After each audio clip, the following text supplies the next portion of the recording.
Hello, मी सुकी सकी तुमचं माझ्या युट्यूब चॅनलमध्ये स्वागत करते.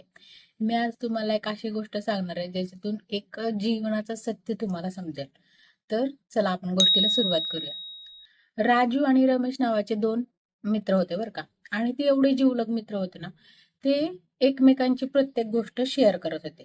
मग एक दिवस काय झालं, राजूने एकदम छान मस्त अशी गाडी आणली आणि मग दोघ जण त्याच्यासोबत खेळत होते. मग काही दिवसानंतर राजूला दुसऱ्या गावी जायचं होतं. मग त्यावेळेस राजूने काय केलं, रमेश जवळ ती गाडी ठेवली आणि तो मला मी काही दिवसांसाठी गावाला जातोय, तर मग तोपर्यंत ही गाडी तुझ्याकडे राहू दे. तू खेळ वगैरे एन्जॉय कर. पण एक गोष्ट लक्षात ठेव की जेव्हा पण मी परत येईल ना, त्यावेळेस मला ही माझी गाडी परत पाहिजे. तर रमेशने त्यावेळेस मान्य केलं, हा ठीक आहे वगैरे. मग राजू गावाला गेला निघून आणि ती गाडी रमेशजवळ दिली. मग असेच काही दिवस गेले, 1-2 महिने गेले आणि त्याच्यानंतर राजू परत आला. जेव्हा तो राजू परत आला ना, त्यावेळेस त्यांनी त्याची गाडी परत मागितली. त्यावेळेस रमेश त्याला विरोध करू लागला. आता ही माझी गाडी झाली आहे वगैरे असं बोलू लागला. मला याची सवय झाली आहे, मग या गाडीशिवाय राहू शकत नाही. मी जेवताना खाताना वगैरे सगळ्या ठिकाणी मी ती गाडी सोबत घेऊन फिरतो, खेळतो त्याच्यासोबत. मग तू काय कर, तू दुसरी गाडी घे, मला ही गाडी राहू दे.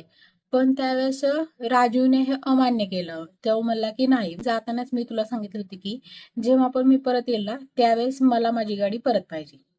मग त्यावेळेस रमेश त्याला नकार देऊ लागला. त्यांच्यात भांडणं झाली. मग खूप रडापड वगैरे झाली आणि त्यावेळेस काहीच पर्याय शिल्लक राहिला नाही. त्याच्यामुळे राजूने काय केली, ती गाडी त्याच्याकडून हिसकावून घेतली. तर त्यावेळेस रमेशला खूप दुःख झालं आणि त्याच्यासमोरच ती गाडी तोडून टाकली. मग आता बघा, ती गाडी हिसकावून घेतली त्याचं तर दुःख वेगळंच होतं. पण ती गाडी धड राजूने पण वापरली नाही. ती काय केली, तर त्याच्यासमोरच ती गाडी तोडली. मग रमेश म्हणला की तुला ही गाडी तोडायचीच होती, तर माझ्याकडेच राहिली असती तर काय वाईट होतं. त्यावेळेस राजूने असं उत्तर दिलं की ते रमेशला सुद्धा चकित करणार होतं. तर राजू असं म्हटला की ही गाडी माझी होती, मी विकत आणली होती, माझ्या मर्जीने मी तुला तुझ्याकडे दिलं होतं आणि मी ती गाडी जेव्हा परत घेतली ना, त्यावेळेस ती गाडी माझी झाली आणि त्या गाडीसोबत खेळायचंय का, ती तशीच ठेवायची का तोडायची, ही माझी मर्जी. आता या गोष्टीतून तुम्हाला काय शिकायला भेटते हे मी सांगते तुम्हाला. आपल्या आयुष्यात जी पण गोष्ट आहे ना, म्हणजे जी आपल्या डोळ्याने दिसते ना, ती प्रत्येक गोष्ट परमात्म्याची आहे, विधात्याची आहे ती. आणि ज्यावेळेस आपण जन्म घेतला होता ना, त्यावेळेस आपण त्या त्या विधात्याला, परमात्म्याला हे वचन देऊन आलो होतो की आपल्या आयुष्यात येणारी प्रत्येक गोष्ट ही तुझी आहे आणि मी काही काळासाठीच फक्त ती वापरणार आहे. मग ते आपलं स्वतःचे शरीर पण बरं का. आपण बघू शकतो, जेव्हा आपण मरण पावतो तेव्हा आपण आपल्यासोबत काही सुद्धा घेऊन जाऊ शकत नाही. ज्या शरीरासोबत आपण संपूर्ण आयुष्य काढलेलं असते ते शरीर सुद्धा आपलं नाही बघा. पण आपण त्याच्यामध्ये अडकत असतो आणि हे शरीर आपल्यापासून फक्त एका गोष्टीपासून दुरावलं जातं, ते म्हणजे आहे मृत्यू. पण आपल्या आयुष्यात बऱ्याच गोष्टी येतात, व्यक्ती येतात, वस्तू येतात आणि त्यासोबत काय करतो, आपण आसक्त होतो. व्यक्ती असू दे, वस्तू असू दे, गोष्ट असू दे. पण आपण ही गोष्ट विसरतो की ही गोष्ट, ही व्यक्ती आपल्यासोबत काही काळासाठी आलेली आहे आणि आपल्या आयुष्यात येणाऱ्या प्रत्येक गोष्टीचा, व्यक्तीचा, वस्तूचा हा काळ ठरलेला असतो. मग छोट्यातली छोटी गोष्ट का असो ना, एक बारीक सुई जरी असली ना, तरी त्याचा पण काळ ठरलेला असतो. ती वस्तू, ती गोष्ट, ती व्यक्ती आपल्या आयुष्यात या या काळापुरती राहणार आहे असा. तर ज्यावेळी ती गोष्ट, ती वस्तू, ती व्यक्ती आपल्या आयुष्यातून निघून जाण्याचा वेळ येतो ना, त्यावेळेस आपल्याला काही ना काही संकेत मिळू लागतात. म्हणजे ती गोष्ट आपल्यापासून दुरावली जाणार आहे या पद्धतीचे. पण आपण काय करतो, त्याच्याकडे दुर्लक्ष करतो. म्हणजे जसं राजू गावावरून आल्यानंतर जसं रमेशला गाडी मागू लागला, तसंच सेम आपल्या आयुष्यात सुद्धा असे काही प्रसंग घडतात ज्याच्यासोबत आपली भरपूर आसक्ती झालेली असते ना, ते आपल्यापासून वेगळे होणार आहेत याबद्दलची संकेत आपल्याला दिले असतात आणि कदाचित आपल्याला ते तयार केलं जात असतं की या गोष्टीपासून, वस्तूपासून, व्यक्तीपासून आता तुला लांब व्हायचंय.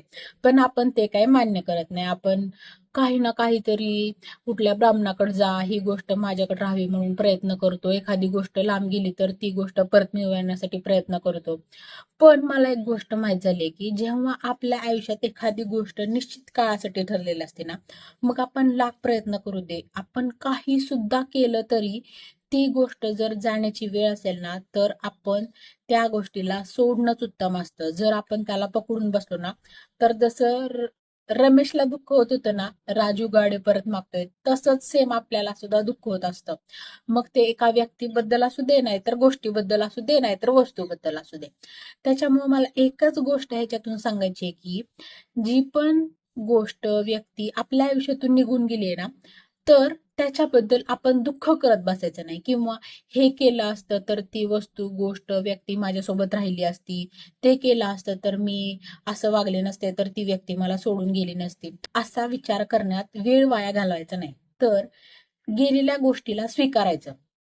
आणि मी तुम्हाला एक गोष्ट सांगते, जर आपल्या आयुष्यात ती गोष्ट, व्यक्ती, वस्तू जाऊन परत येणं लिहिलं असेल ना, तर ती गोष्ट, ती व्यक्ती किती पण कठीण परिस्थितीतून आपल्यापासून लांब गेलेली असू दे, पण जर ती परत येणं लिहिलं असेल ना, तर ती येतेच, आपल्या आयुष्यात परत येतेच, आपण काही प्रयत्न न करता. त्याच्यामुळे जीवनाचं हे सत्य लक्षात ठेवायचे. कोणती पण गोष्ट असू दे, वस्तू असू दे, व्यक्ती असू दे, ती आपल्यापासून दुरावली जाणार आहे. त्याच्यामुळे त्याच्यामध्ये मोह निर्माण करायचा नाही, त्याच्यासोबत आसक्त व्हायचे नाही, तर आपल्याला स्थिर करायचं. म्हणजे बघा, आपण स्वतःला, चिक्कू माहिती ना तुम्हाला, त्याच्यात बी असते बघा, ती बी बघा, त्याच्यासोबत असून सुद्धा त्याच्यापासून किती अलिप्त असते, वेगळी असते. म्हणजे तिला एक कणभर सुद्धा त्या चिक्कूच्या घराचा कण सुद्धा लागलेला नसतो. तसंच सेम आपल्याला सुद्धा व्हायचंय. आपल्या आयुष्यात आलेली प्रत्येक गोष्ट, व्यक्ती, वस्तू आपल्यापासून काही ना काही काळानंतर दुरावली जाणार आहे. ही गोष्ट आपण कायम लक्षात ठेवायची. आणि एवढी एकच गोष्ट आपण लक्षात ठेवली ना, तर आपलं आयुष्य 100% उत्तम, बेस्ट आणि सुखी होतं. Thank you.